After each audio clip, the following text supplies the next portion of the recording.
morning. Let's get started. Thank you. And we're very excited to have our quarterly meeting of the Greater Pittsburgh Diversity and Inclusion Forum today.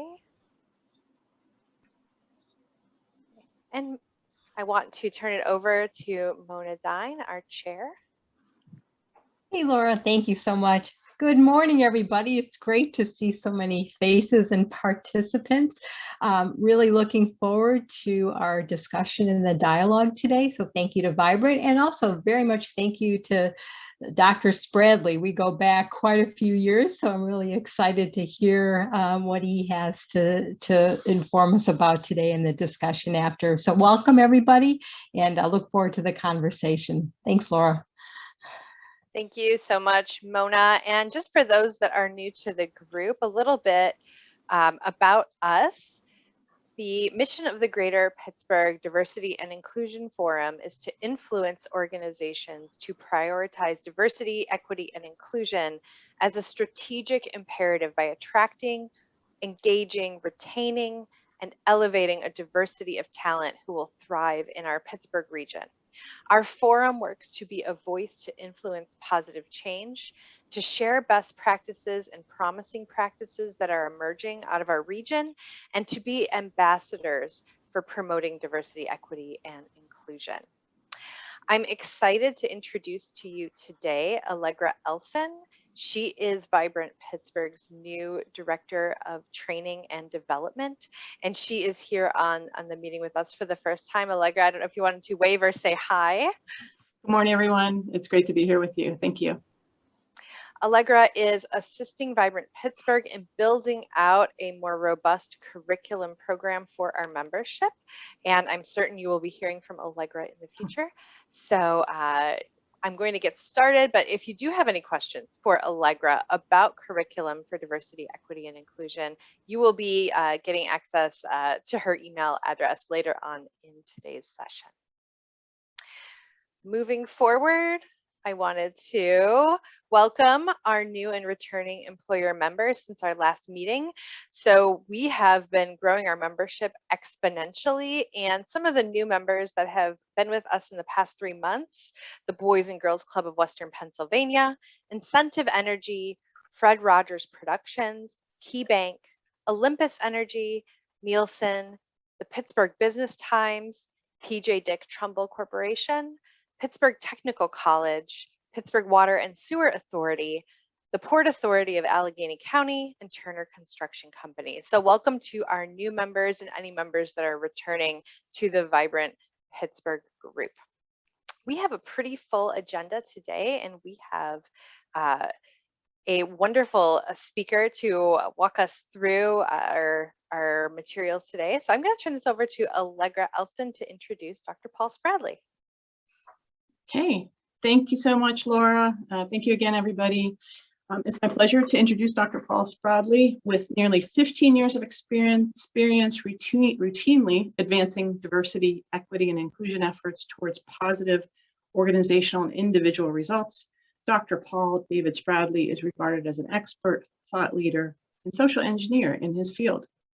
He currently serves as the Assistant Vice President of Diversity, Inclusion, and Equity for Dollar Bank, where he supports their ongoing commitment to an inclusive culture across the Ohio, Pennsylvania, and Virginia markets. Hailing from Pittsburgh, Pennsylvania, Dr. Spradley is a proud graduate of the Pittsburgh Public School System.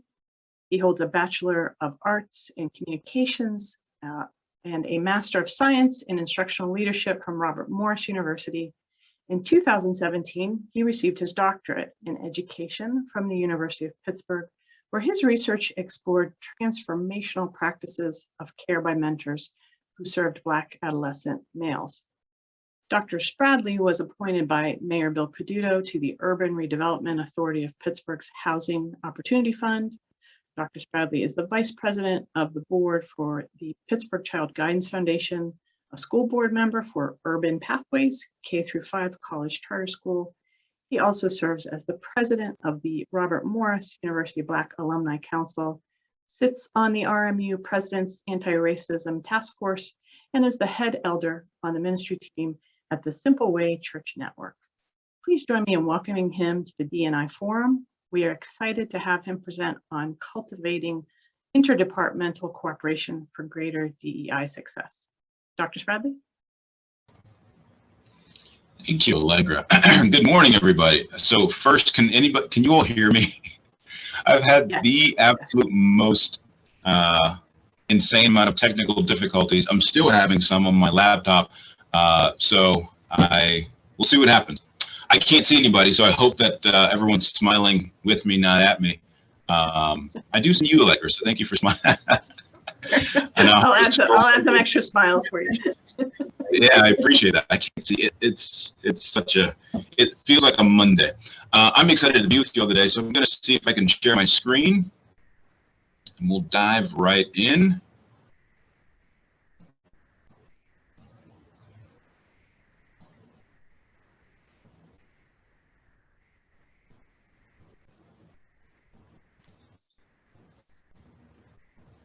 Okay, is it in slideshow mode? We can see it, yes. Okay, thank you so much. And I'm going to need that kind of support for the rest of the program, because I'm having some tech issues here. So we're going to dive right in, but we are going to actually try to jump into groups at one point. We might need to forego that if it doesn't work out well. But this is what we're going to do today. We're going to introduce ourselves to each other. I'm going to break up into small groups in just a second. Or Allegra, or are you still the co-host? Is it just me that's hosting, or is there a co-host? I am, yes. Okay. In a second, could you break us out into breakout rooms in groups of 3, if possible? Sure. Yeah. So we're going to introduce ourselves, and we're going to do it in a very specific kind of a way in a little bit, and then we're going to talk through a case study of what is going on, what has happened at Dollar Bank around this idea of cooperation, and some of the challenges that we've had to face in that space. We're going to address the issue. We're going to bring it all together, and it's going to be very interactive. And so I would say a couple of house rules is, one, this is a safe space. So if I share some stuff about what's going on behind the curtain here at Dollar Bank, don't tell my boss, because this is a safe space. But I would hope for you all to do the same thing. If you're sharing anecdotes and stories, let's keep those here. But you can take the processes that we talk about, that we learn, that we share with each other, back to your organizations. Please make sure to share the stage. So like when we have open opportunity for folks to kind of dive in and chat, let everyone's voice be heard. And if you don't want to speak, you don't have to. And then I'm going to ask you all to participate by taking notes, reflect, think, question, respond. If there's something that I say that you say, that doesn't make sense, I welcome you to say that. And I think that we will continue to move along swimmingly. So I'm going to, in a second, stop sharing, and I'm going to break you up into groups. And what I'd like for you all to do is talk about 2 things. One, what's one thing that few people know about you? So you're going to say your name and what you do, where you're at.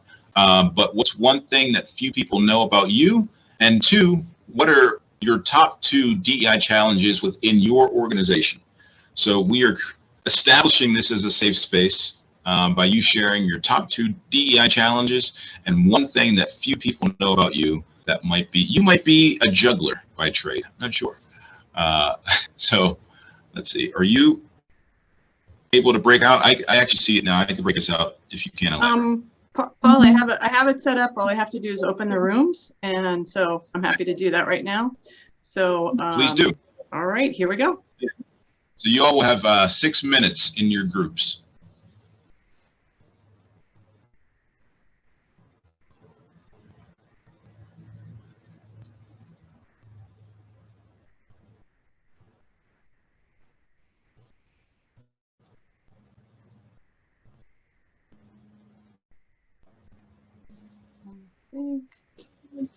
Holly, not sure if you are able to join that group. Who's that? Holly Kundief, whose picture's here.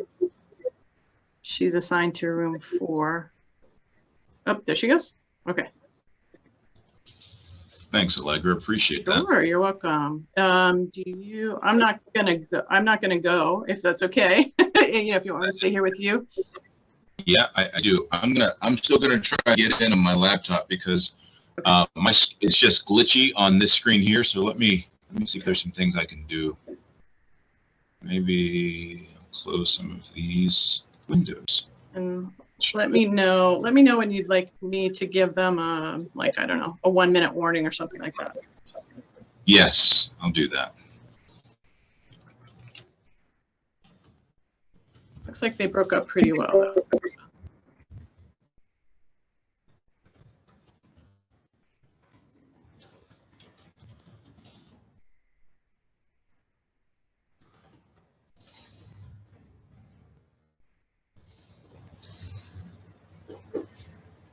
How long has it been, Allegra, since we've done one of these?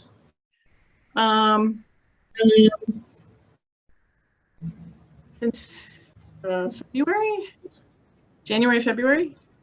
The Okay. last one was before me, so I'm gonna say end of January, beginning of February. Okay.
It's just crazy. So I could see the breakout rooms too. So I don't mind sending a note as well. Okay, great.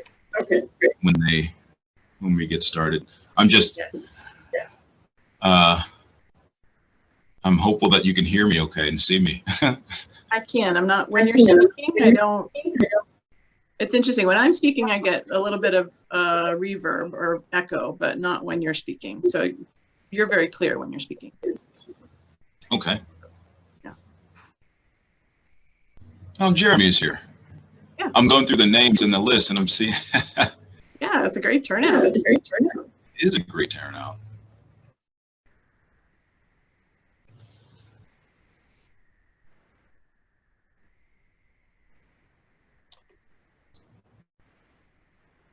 How much time did you give them? I don't remember. So I just pulled up my notes. I gave them 6 minutes, but in the notes I gave them 10. So what I'll do is I'll give them. I think I actually didn't see when we left. I thought it was 9:13. Yeah, 9:14, 9:13, 9:14.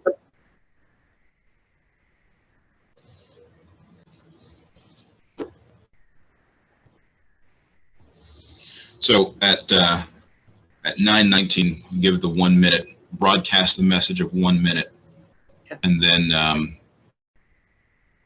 yeah.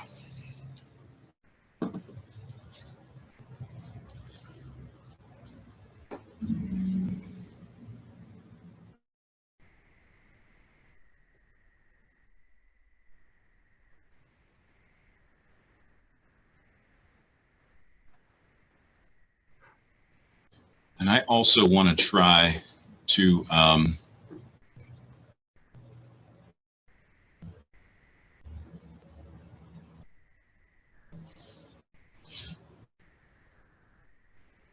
want to see if I can log on. I know that Laura sent me a link. I'm going to try to log on through the Zoom function on my desktop so that I don't have to worry about the So should I close the rooms at 9:20 then? Actually, it's not. It's being difficult. Never mind. Yes. In fact, if you can send out a message right now. I did. That says 60. You said you did? I did. Yeah. Okay. Thank you. Sure. You were so on it. Yeah, I had my coffee this morning. So.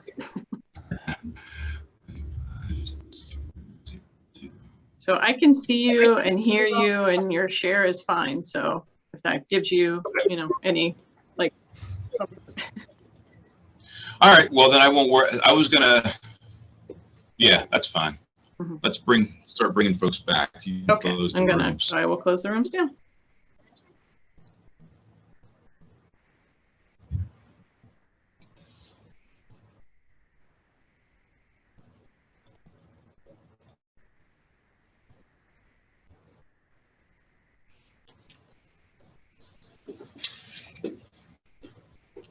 Mona, since you came back early, how are you? It's so good to see your face. I am doing well. You too. It's been a little while. When I was introducing you, I'm like, man, it has been years like we've known each other, right? Yes, and I'm better for it. Love it. You doing well? Family's doing well? Family is doing well. I got 2 girls that are interested in playing ice hockey, which is Wow. interesting. And Hannah is even crazier because she's like, I want to play goalie. And I was like, no. Oh my Yeah, God. I do. And I was like, are you sure? Can I talk you into something? That's right. How about some tennis? Okay. Looks like everybody's back, Paul. Excellent. Great. All right. Well, so first of all, I want to ask, did somebody learn something brand new? And actually, it might have been brand new because you just might not have had an opportunity with this person before. But I'd love to hear some of the things that stood out for you. But I also want to hear really quickly what you all talked about as far as your greatest challenges, and if there was some shared thought in those spaces. So just unmute yourself and share if you feel comfortable. So I can go. So I had a couple in my group, and there was somebody in my group I've known for years, and just learned that she likes to, you know, from a construction standpoint, demolish things. So that was really interesting for me to learn after, you know, knowing her for several years. It was a little fun fact. From a challenge perspective, we talked about a couple of things, but predominantly for those businesses where, you know, it's all about cost and productivity, which are many, right? But how do you keep the priority of diversity, equity, inclusion top of mind, and establishing it as a priority with everything else going on? So how do you give that strategic importance to this initiative where it may not be perceived to be that way, and more of a time sucker, unfortunately? Yeah. And I appreciate that point. We're going to talk a little bit about that today because it's one of those things that we see happen over and over and over again where we have a flash point, something happens in society and we care for a few months and then we start to drift away and stop caring unless there's something that's in place that keeps us caring. So we're going to talk a little bit about that today. What else? What are some other things that came up? Hi, this is Joel Acey from Federal Home Loan Bank. And, Dr. Spradley, long time no see from back in the Robert Morris days. I know, right? And watching you on TV, waking up in the morning. May have been hungover, but I was watching you on TV in the morning. So we had a brief discussion regarding just the structure here of all of our organizations, in addition to the talent and some of the challenges of identifying diverse populations to our individual workforces, and some wage caps that may preclude folks from growing within their bands. So we really just briefly touched on it, but there's obviously a lot more to unpack there as well.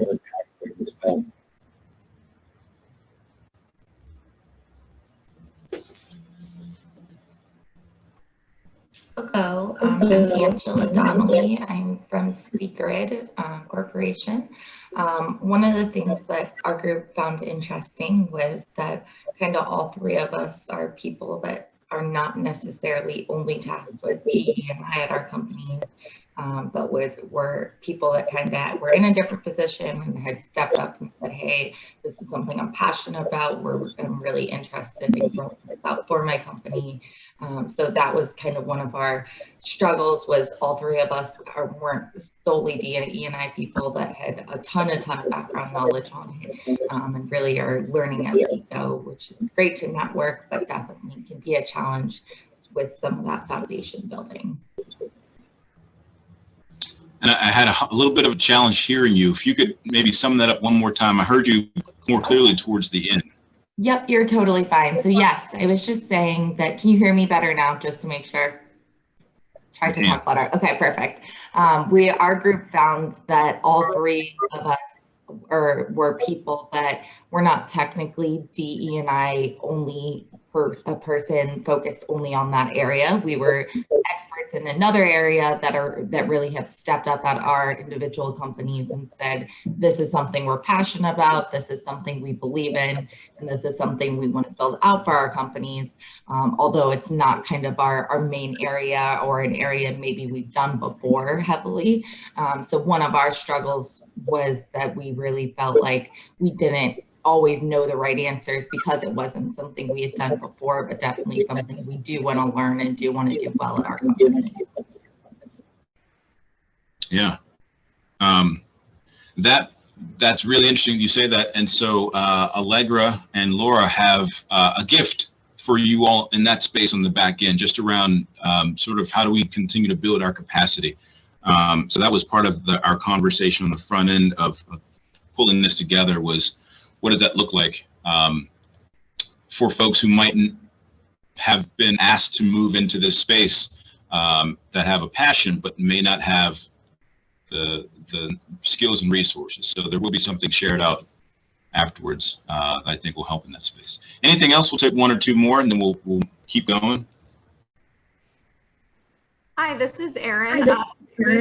A little bit about how mergers and acquisitions can add an extra layer of complexity onto a D&I journey, whether it's having to go global and having your message resonate, or readiness to integrate a more diverse workforce, cultural agility, were a couple things that two of our companies in our small group were currently going through.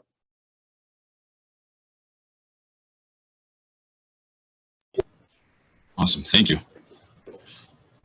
Okay, well, we're gonna dive in. I'm gonna share the screen again, and I'm gonna tell you a little bit about some of our challenges.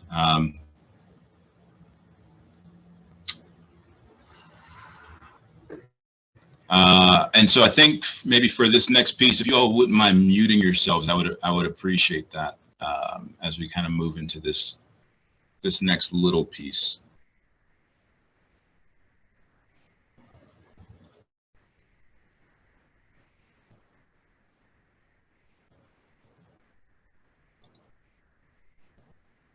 All right, so I hope that you all can see the screen. Actually, Allegra, can you tell me yes or no if you see? Yeah. Yes, you're good. Yeah. Yes, you're good. Perfect. Thank you. Okay. So a little bit about. So I am relatively new to Dollar Bank. I came in last July, and but I've been doing this work for a while. But I came into this organization last July, and I don't know how many of you have been downtown Pittsburgh and seen the Gateway buildings. But when I walked in addition to, so actually let me, I almost said something that was, I'll say on the floors that Dollar Bank was on in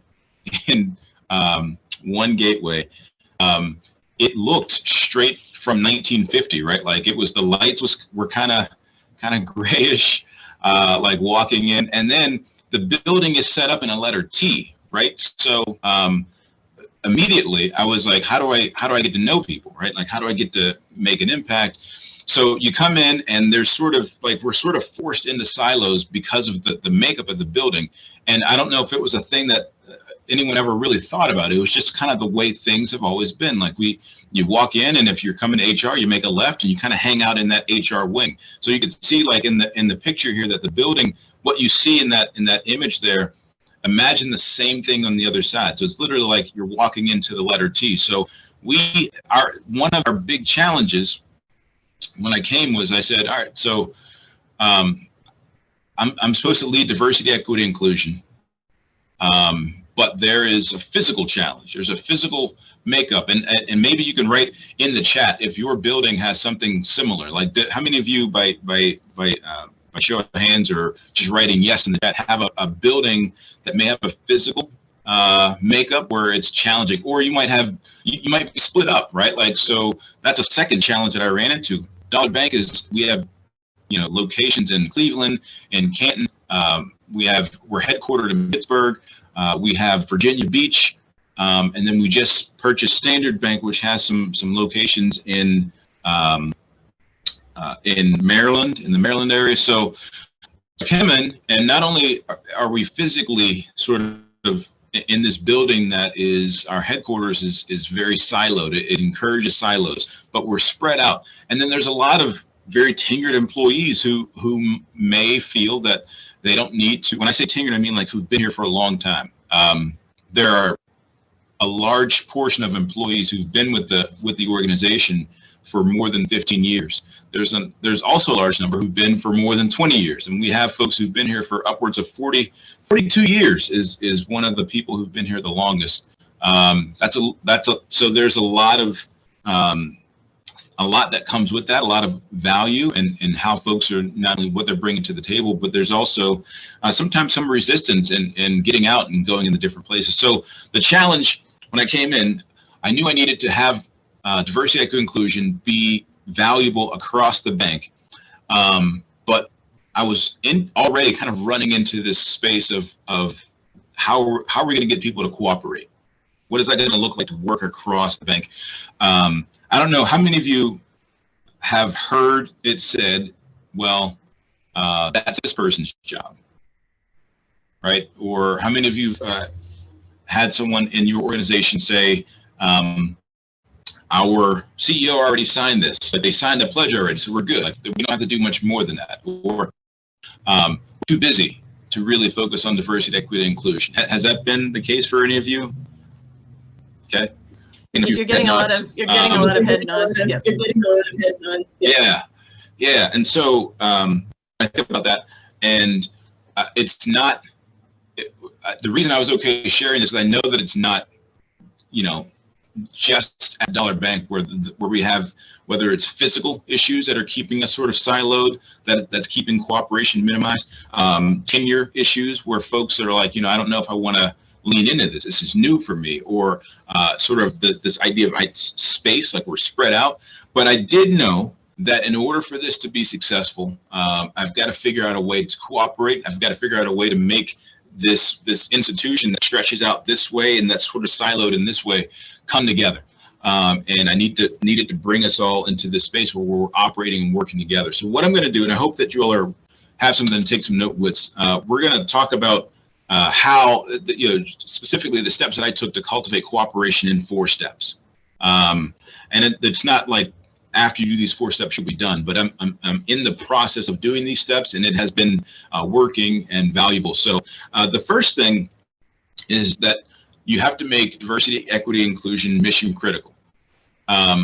It's really, you have to think about it as being bigger than yourself, right? And so one of the things that I see, so when I was consulting before this, I would run into organizations and they might have had a DEI council. So they didn't have a chief diversity officer, but they had a council, and they said that really struggling picking up traction. I said, well, what's your mission statement?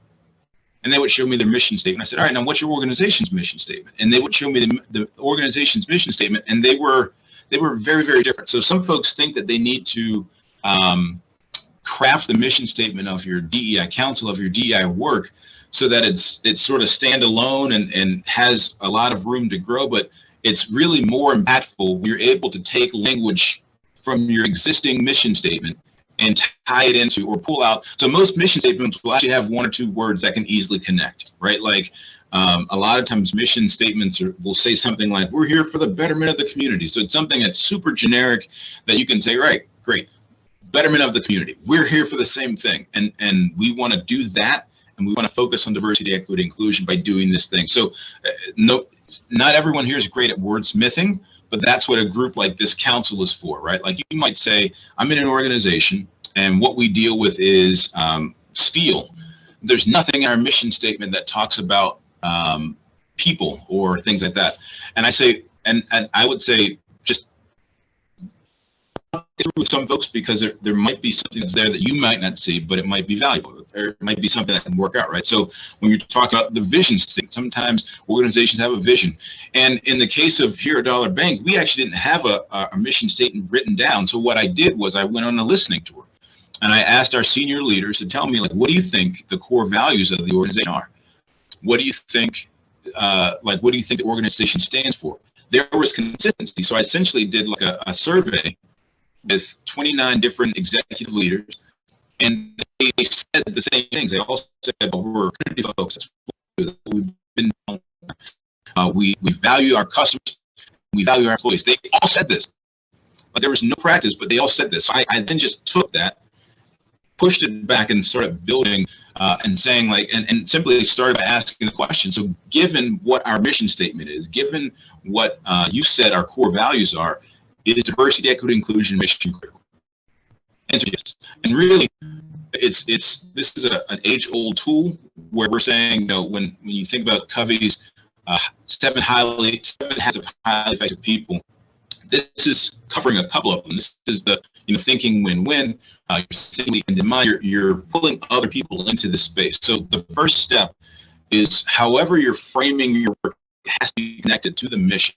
There was one organization that we were consulting with, and they were so interested in making sure the words anti-racism were in their mission that it became so specific that it didn't allow them to connect with their organization's work. And they kept running into pushback, right? Like, because how does this impact the work that we do here? Like, it doesn't seem, and so they were so what I'm saying is, start by having a mission or a mission statement that connects to your organization's broader, the mission and vision of your organization.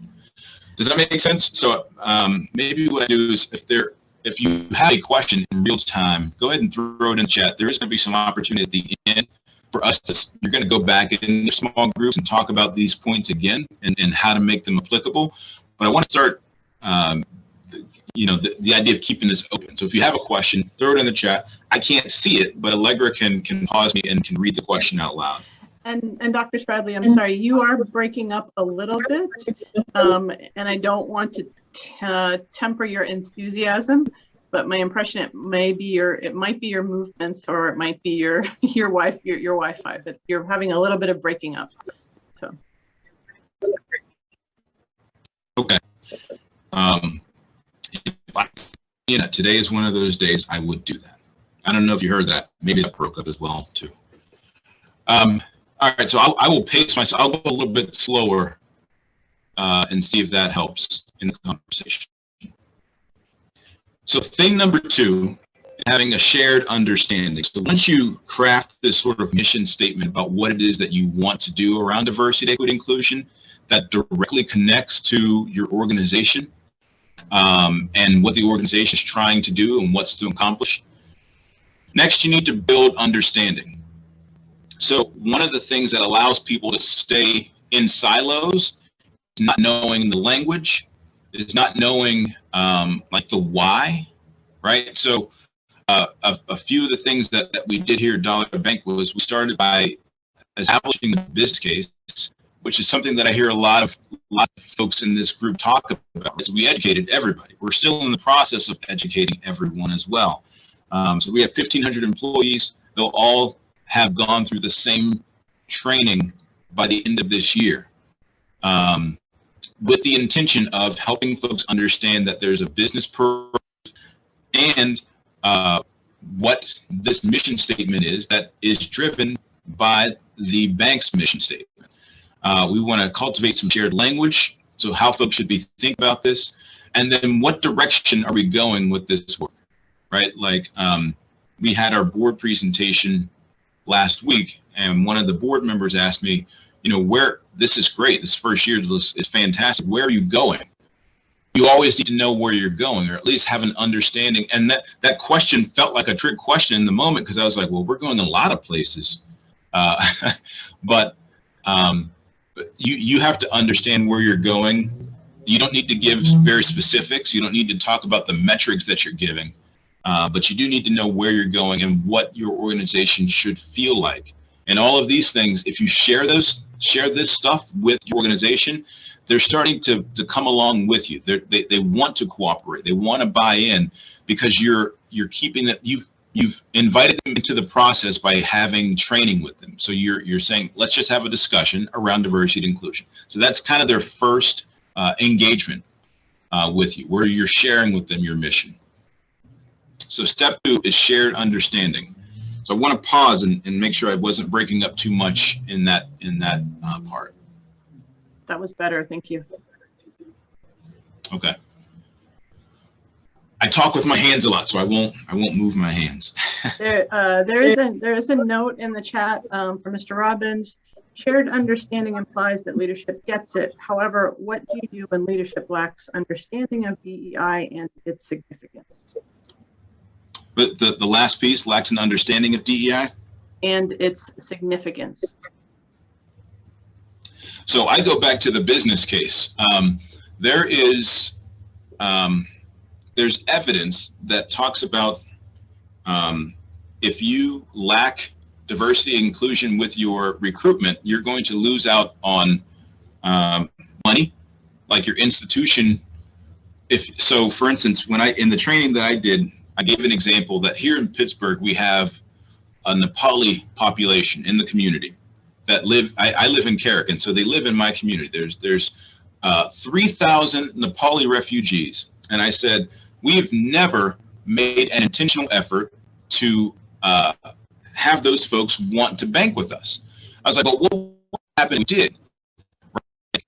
We're impacting our bottom line, and we were able to see growth. And what if we did that with intentionality across the board? So I was able to help folks understand from a dollars and cents perspective that there's a changing demographics in the world, and if we're not paying attention to that we're going to miss out on our piece of the pie of buying power from every diverse population. And so if you are in, and that's like your customers are coming from different places. If you are a institution of higher education and people don't see you as taking diversity and inclusion seriously, there's lots of other institutions they will go to, they can go to, and so they will. They'll take their money and go somewhere else. So there's a cost to it. There is like a talent component of it. This is what specifically millennials and younger employees are looking for. And so I say all that to say that you can make a business case, but there's also, and I'm just going to be honest, maybe too honest, but this is a safe space. There are some senior leaders who don't care. They would much rather prefer to be performative in action. So they would much rather take on a performative activism role than truly be activist or at least engaged in disrupting racism and sexism in your organization, ageism. So in those situations, it's hard to, I'm just going to speak for myself, and maybe I'll open it up for a little bit as well too. But in those situations, what I do, if there were, when I was consulting in particular, it's not the case here at Dollar Bank, but when I was consulting, if there is an organization where the senior most leader did not really want to buy into this, then I would begin working with and helping groups in the middle and below to take their passion, to take their understanding, and begin creating movement from that perspective. So I'll pause because that's a great question, and I want to see if anyone else has other thoughts around that question, like what happens if folks aren't willing to even hear the business case after you've made a fantastic case? What do you do?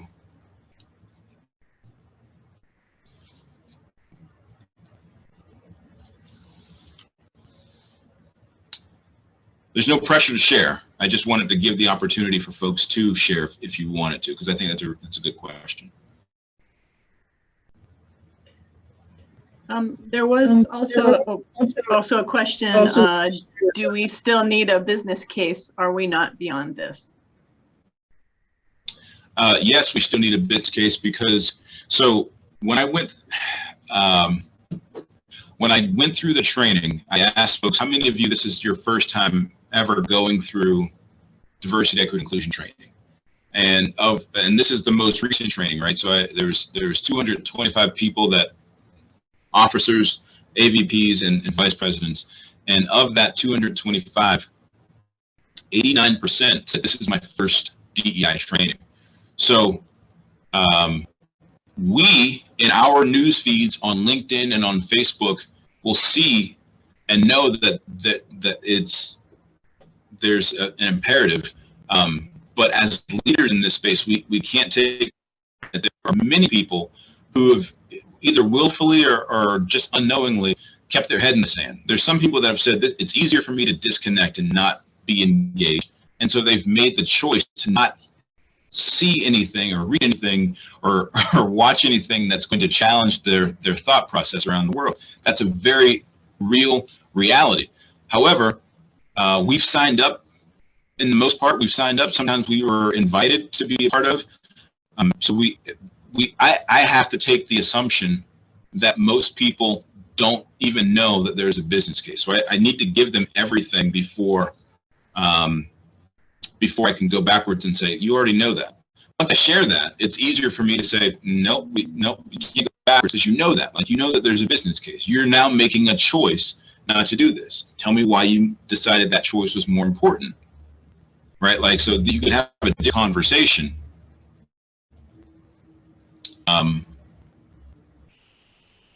Yeah.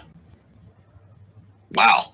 I didn't realize the time, Allegra. So let me jump in real quick, and we're gonna wrap up.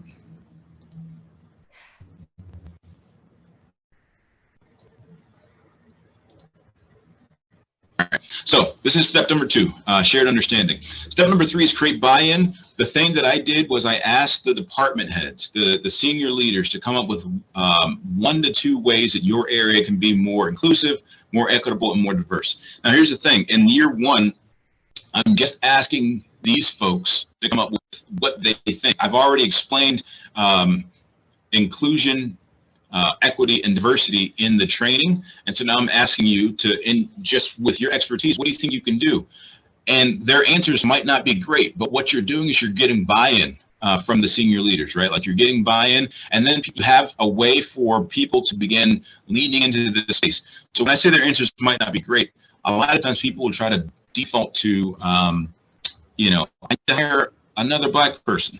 Well, yes, you do. But if, in addition to that, are there other ways that you can be more diverse? What about in your thinking? Like, how are you thinking about who needs to come to the table whose voice is not there currently, right? Like, or is there a way that you can think about other customers as you're developing your product or service with them in mind, like with their voices at the table?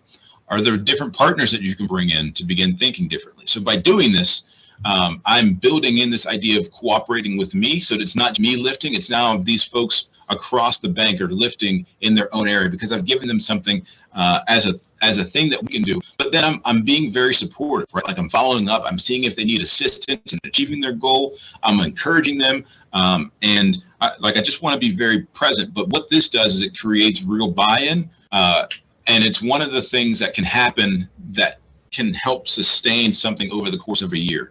So if you say, if they come up with 3 goals, and one of the goals is but sort of the thought is that you can have this completed by the end of quarter 2. This other goal I hope to do over the course of the whole year, so I'll report out in quarter 4. And this other goal we hope to take care of in quarter 3.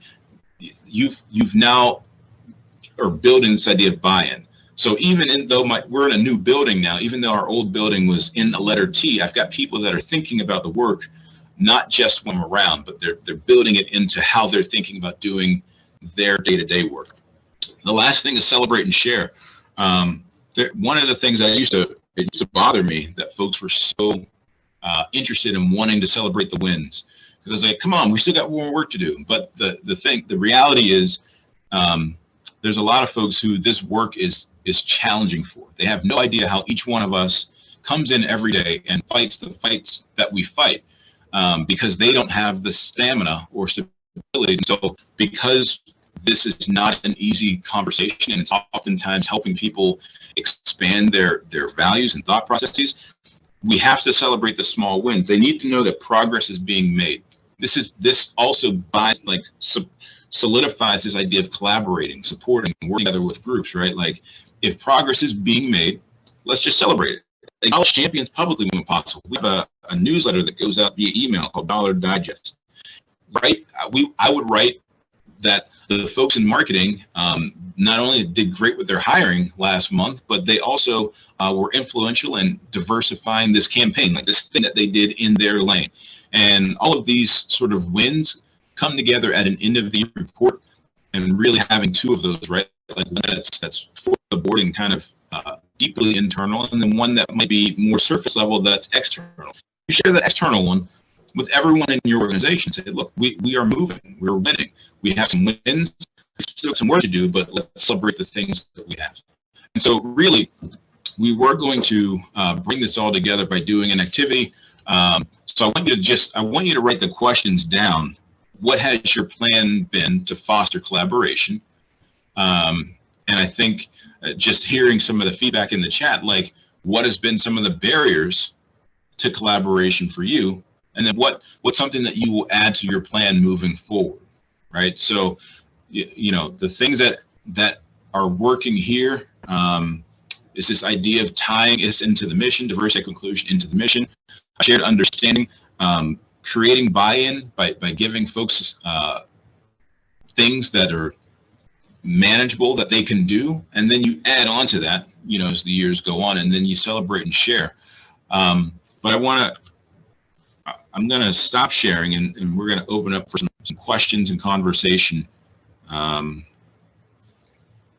now.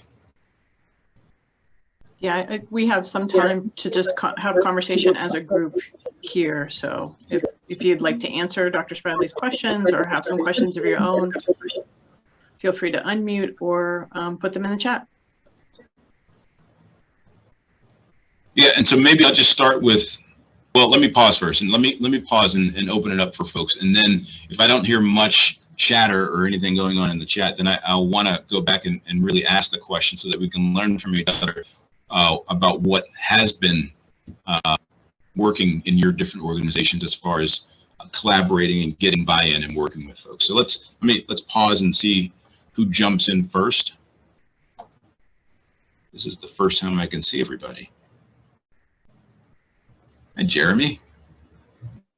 Dr. Spradley, I actually have a Hi, question that goes yes. back a little bit into what you were talking about around buy-in from leadership. Something that I kind of have a question and wanted to get your thoughts and maybe other people's thoughts here as well. So my leadership, definitely there is buy-in from the CEO, especially on diversity, definitely to an extent at least.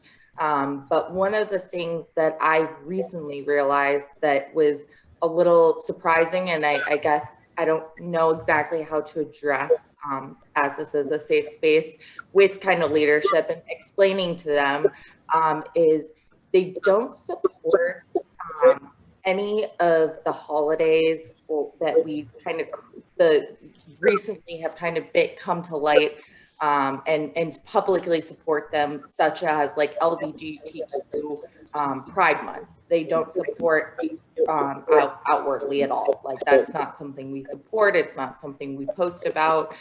It's not that we don't support LGBTQ, but it's not something actually employees are able to even put out on, like, I could not change my profile picture on LinkedIn to be anything supportive of that.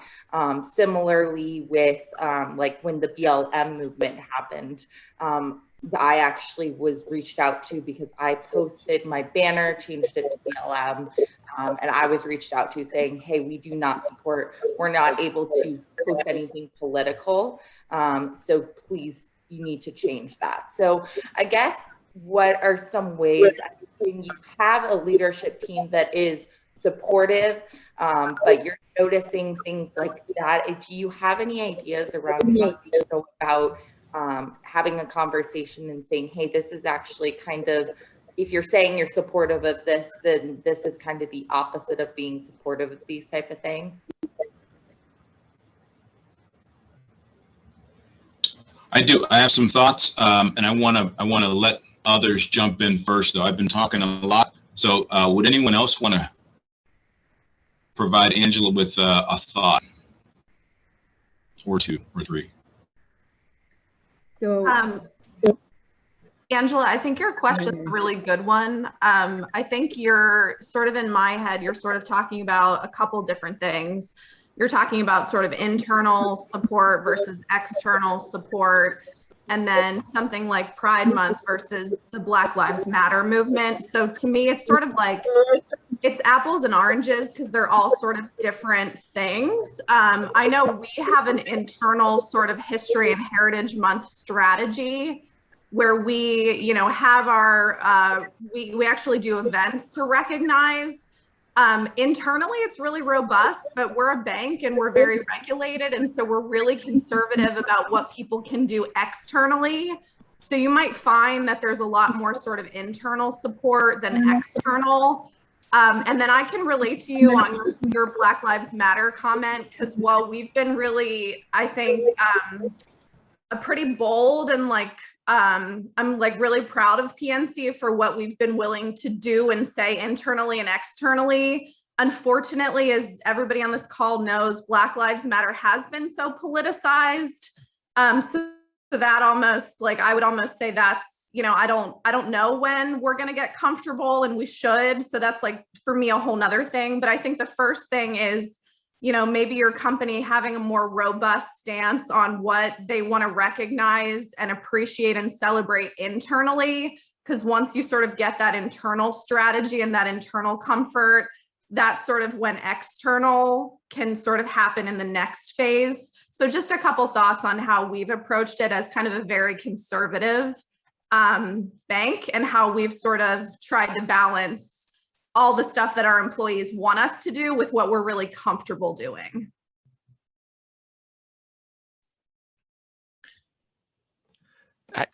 This is Jeremy. I feel like the biggest concern I have with what you said, Angela, was that it is framed as a political discussion.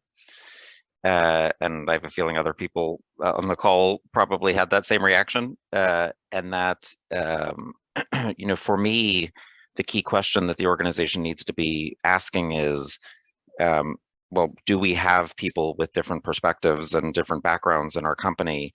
And to what extent are we committed to helping those people feel like they belong here? And so when things like you referred to, I mean, to me, that's like the death knell of an inclusive culture, when you tell people you can't talk about certain things. And so as much as you possibly can, reframe it as a necessary part of helping people feel like they belong. And if that's not something that they're committed to, then I would say some more basic work needs to be done about why is that work important to running a good business.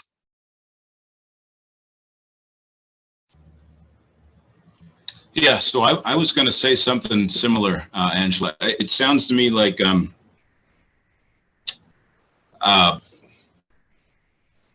that some more basic work needs to happen, because, like, I think that there's a disconnect between what is being supportive and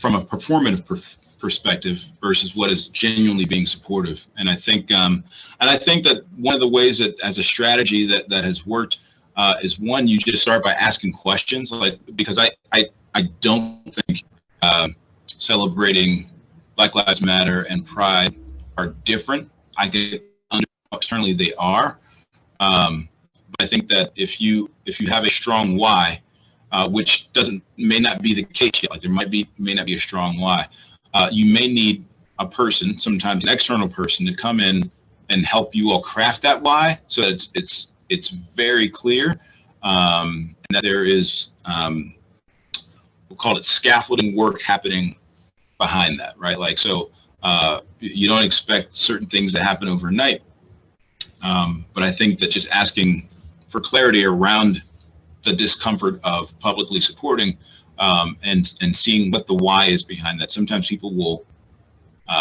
they disrupt themselves as they talk about it, because they may not have an actual answer. They've just never been asked to explain it before. It's just what we've always done.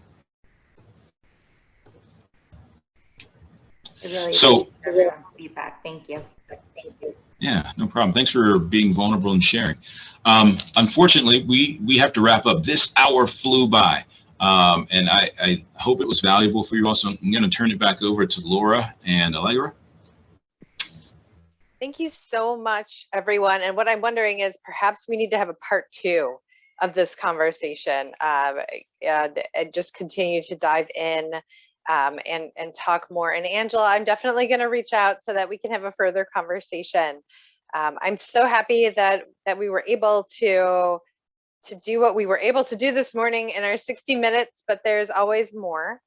I want to be certain that you all are aware of things that are coming up for Vibrant Pittsburgh. So coming up, we have our Vibrant Index Summary Report release. This will be happening on August 11th. We will be sharing out the summary data from this process and the diagnostic. If you want more information, please let me know. We will also be sharing out our Vibrant Champion organizations. So this is going to be an exciting webinar event. Again, let me know if you need more details. And save the date for our Regional Economic Inclusion Summit. It's taking place on October 13th. This will be a virtual event, and we will be also having some in-person pieces, so look for more information about that. I'm going to turn this over to Allegra to finish us out. Okay, thank you everyone, and thank you, Dr. Spradley. We are looking to secure a virtual host for our next meeting, which will take place in August 2021. And as Laura said, if we want to do a part 2 of this discussion, that would be great. As a virtual host, you will collaborate with Vibrant Pittsburgh and the chair of the D&I Forum to direct the content of the meeting. And we'll have an opportunity to highlight your organization and any initiatives or programs that may be of particular interest to the D&I Forum. If you're interested in hosting virtually, please contact me, Allegra Elson at allegrae@vibrantpittsburgh.org. And I'm going to put my email in the chat right now so that you have the correct spelling and the link. So please be in touch if you would like to be a host for the D&I Forum. Thank you so much, everyone. Have a wonderful Tuesday. I hope that this conversation was invigorating. It left you with some answers, but also more questions. Please go forth, continue to do this wonderful work. I look forward to collaborating with you on keeping our region as diverse, equitable, and inclusive as it can be. We will see you soon, and look forward to resources we will be sending out shortly after this meeting. Thank you again. Thank you. Thanks. Thanks, everyone. Dr. Robbins, it's great to see you. Good to see you too, sir.